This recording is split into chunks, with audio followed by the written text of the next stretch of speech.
Hello dear students, आज के इस वीडियो लेक्चर में हम बैचलर्स इन फार्मेसी में थर्ड सेमेस्टर में पढ़ाए जाने वाला सब्जेक्ट फिज़िकल फार्मास्यूटिक्स, उससे हमारा जो पहला यूनिट है वो स्टार्ट करने जा रहे हैं, सॉल्युबिलिटी ऑफ ड्रग्स। ठीक है, तो सबसे पहले इस चैप्टर को स्टार्ट करने से पहले जो आपसे मैं क्वेश्चन करूँगी, जो आपको पता होना चाहिए कि सॉल्यूशन क्या होता है, आप सॉल्यूशन को कैसे डिफ़ाइन करेंगे, सॉल्युबिलिटी क्या होती है। ठीक है, what is solute and what is solvent. ठीक है, तो देखिए हमारा अगर ये एक बीकर है, हम एक बीकर कंसीडर कर रहे हैं और इसमें एक चीज़ है X और हम बाहर से इसमें Y मिला रहे हैं। ठीक है, बाहर से हम Y को मिला रहे हैं, तो ये हमारा X और Y मिल करके तो बना लेंगे सॉल्यूशन। ठीक है, और X और Y मिलके क्या बना लेंगे, सॉल्यूशन। ठीक है,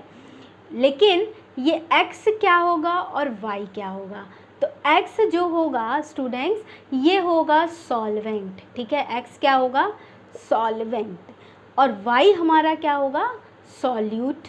ठीक है, तो सॉल्यूट प्लस सॉल्वेंट मिलके सॉल्यूशन बना लेते हैं। ठीक है, तो देखिए सॉल्वेंट जो होता है, सॉल्यूट जो होता है जो हम बाहर से मिलाते हैं और जिसमें मिलाते हैं उसको हम सॉल्वेंट कहते हैं। ठीक है, अब देखिए सॉल्यूशन को हम दो तरह से डिफ़ाइन पहले कर सकते हैं।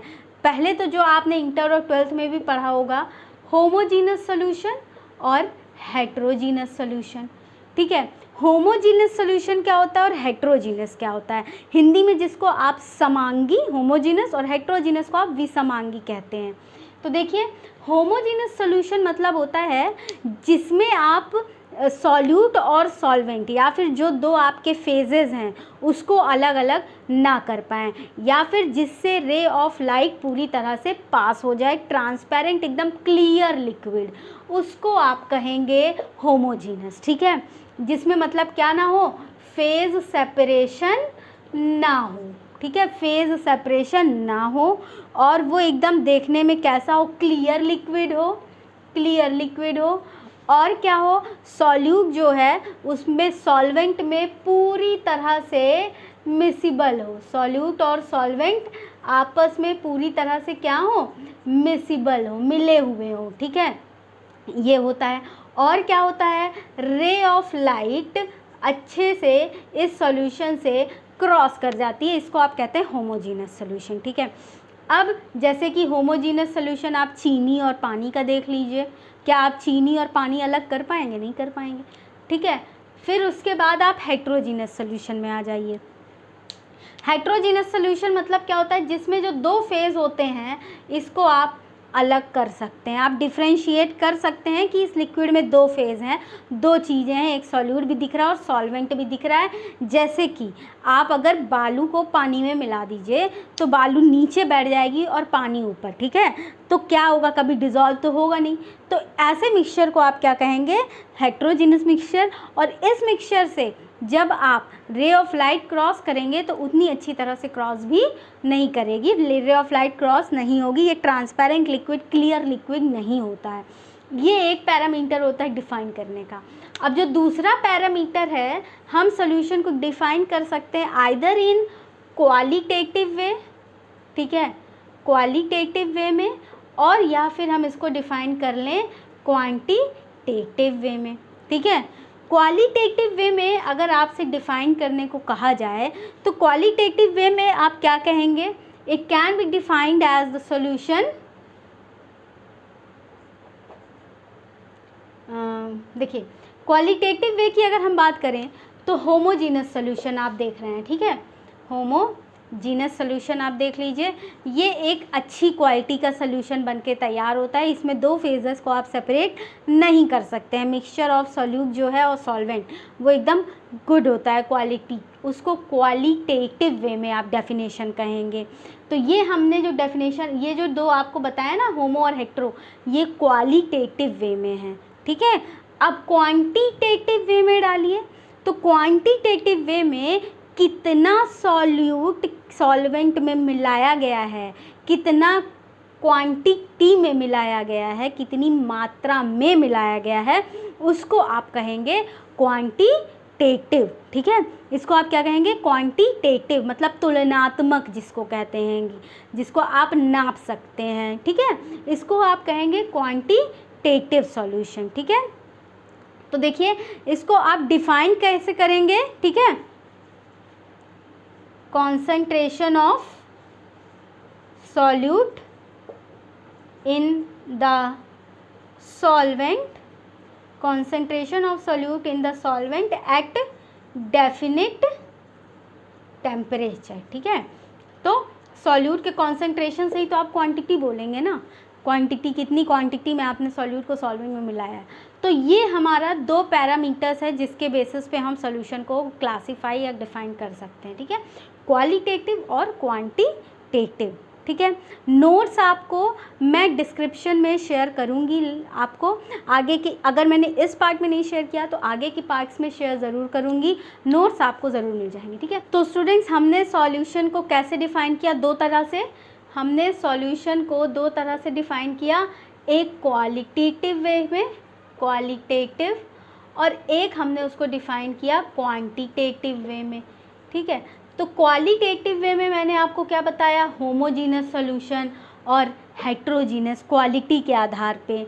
ठीक है, और क्वांटिटी के आधार पे अगर अब आप देखें तो दो तरह का है सॉल्यूशन। ठीक है, पहला जो होता है सब सैचुरेटेड सॉल्यूशन। ठीक है, सब सैचुरेटेड, और एक होता है सुपर सैचुरेटेड।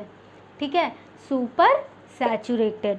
तो देखिए सब सैचुरेटेड सॉल्यूशन में क्या है कि देखिए हमारे पास एक बीकर, ये हमारा सॉल्वेंट है जिसमें हम सॉल्यूट ऊपर से मिलाएंगे।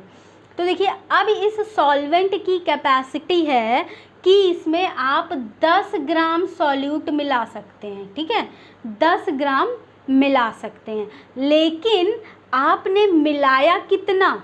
आपने मिलाया केवल 8 ग्राम ही। ठीक है, आपने 8 ही मिलाया, और अभी इसमें अगर आप 2 और भी मिला देंगे तो कोई दिक्कत नहीं होगी। ठीक है, तो ऐसे सॉल्यूशन में जिसमें आप सॉल्यूट की जो क्वांटिटी है, जितना इस सॉल्वेंट में डिज़ोल्व हो सकता है उससे भी कम डिज़ोल्व करते हैं, तो ऐसे सॉल्यूशन को हम सब सैचुरेटेड कहते हैं। ठीक है, ऐसे सॉल्यूशन को हम क्या कहते हैं? सब सैचुरेटेड कहते हैं। ये सॉल्यूट इसमें पूरी तरह से डिज़ोल्व हो जाएगा, लेकिन अगर अभी इसमें आप 2 ग्राम और भी मिला देंगे ना तो वो भी डिज़ोल्व हो जाएगा। ठीक है, तो इसका मतलब क्या होता है कि जो इसमें सॉल्यूट की क्वांटिटी होती है, below, solute is below the desired concentration. ठीक है, सॉल्यूट जितना इसमें होना चाहिए उससे भी कम, ठीक है, रहता है। अगर आप और भी मिला देंगे, 2 ग्राम और मिलाएंगे तो वो भी हो जाएगा। तो ऐसे सॉल्यूशन को आप कहते हैं सब सैचुरेटेड। ठीक है, अब हम सुपर सैचुरेटेड की बात करें। सुपर सैचुरेटेड मतलब जितना उसका सैचुरेशन पॉइंट था उससे ज़्यादा आपने मिला दिया। ठीक है, मतलब कि इसका सैचुरेशन पॉइंट, इसको रहने देते हैं, मतलब कि इसका सैचुरेशन पॉइंट इस सॉल्वेंट में सैचुरेशन पॉइंट कितना है? 10 ग्राम सॉल्यूट का ही है, लेकिन आपने मिला कितना दिया? 12 मिला दिया आपने 12 मिला दिया। तो ऐसे सॉल्यूशन को कहेंगे सुपर सैचुरेटेड। ठीक है, सैचुरेशन से भी ज़्यादा, 10 ही ले सकता था लेकिन आपने 12 मिलाया। तो जब आपने 10 ग्राम के सॉल्वेंट की कैपेसिटी, सॉल्यूट के कैपेसिटी वाले सॉल्वेंट में 12 मिला दिया तो आपको क्या दिखेगा? आपको दिखेगा क्या? क्रिस्टल ऑफ सॉल्यूट दिखेंगे। ठीक है, क्रिस्टल्स ऑफ सॉल्यूट दिखेंगे। यानी कि सुपर सैचुरेटेड ऐसा सॉल्यूशन होता है in which the concentration of solute is above than the desired concentration. ठीक है, which leads to the visibility of crystals of the solute। ठीक है, which leads to the visibility of the crystals of solute in the solution। इसको आप कहेंगे सब saturated और super saturated solution. ठीक है, अब स्टूडेंट्स एक बात होती है सॉल्युबिलिटी और डिस्पर्जन। ठीक है, दो चीज़ें हैं आपके पास। तो देखिए जो सॉल्युबिलिटी होती है, सॉल्युबिलिटी जो होती है ठीक है। ये कैसी प्रॉपर्टी है, ये इंट्रिंसिक प्रॉपर्टी है। Solubility is the intrinsic material property, ठीक है। Solubility is intrinsic property. अब इसमें जाने के बाद डिज़ोल्व होगा, किस तरह से डिज़ोल्व होगा, ये खुद इसके सॉल्वेंट के अंदर की बात है, ये आपको नहीं पता है। लेकिन जो डिस्पर्शन होता है ना स्टूडेंट्स, डिस्पर्शन होता है।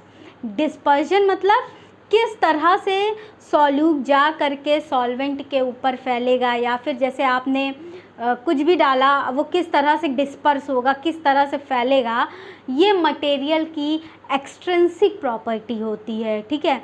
अगर कोई मोटा आदमी है, वो लेटेगा, वो बैठेगा तो ज़्यादा जगह घेरेगा, ये उसकी एक्सट्रिंसिक प्रॉपर्टी है। वो डिस्पर्स होगा तो वो ज़्यादा जगह लेगा, लेकिन पतला आदमी बैठेगा तो कम जगह लेगा। इसका मतलब कि ये एक्सट्रिंसिक प्रॉपर्टी तो है ही, मतलब बाह्य लक्षण तो है ही, साथ ही साथ और क्या है, ये एक्सट्रिंसिक मटेरियल प्रॉपर्टी तो है ही, साथ ही साथ ये मॉलिक्यूल्स के या जो भी आप सॉल्यूट ले रहे हैं उसके क्रिस्टल स्ट्रक्चर्स पे मतलब डिपेंड करती है कि वो किस तरह से डिस्पर्स होगा, इजीली डिस्पर्स होगा या कि बुरी तरह से डिस्पर्स होगा, जैसा उसका मन कहेगा वैसे डिस्पर्स होगा।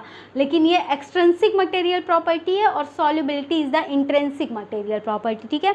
ये क्वेश्चन भी आपसे पूछा जा सकता है कहीं पर, ठीक है, कि सॉल्युबिलिटी इंट्रिंसिक प्रॉपर्टी या एक्सट्रिंसिक, तो आपका जवाब हमेशा इंट्रिंसिक ही होगा। और डिस्पर्जन कैसी प्रॉपर्टी है, तो ये आपका जवाब हमेशा एक्सट्रिंसिक ही होना चाहिए, ठीक है। ये सॉल्यूट या ये मॉलिक्यूल का स्ट्रक्चर, शेप, साइज इस पे डिपेंड करता है, ठीक, इसलिए इसको हमने एक्सट्रिंसिक मटेरियल प्रॉपर्टी कहा, ठीक। तो स्टूडेंट्स, अगर आपको ये वीडियो पसंद आ रहा हो तो चैनल को सब्सक्राइब करना मत भूलिएगा, मोटिवेशन मिलता है, तो चैनल को सब्सक्राइब करना मत भूलिएगा। और अगर आपका वीडियो से रिलेटेड कोई भी सजेशन है तो कमेंट सेक्शन में कमेंट करके आप अपने सजेशंस दे सकते हैं। Thank you very much.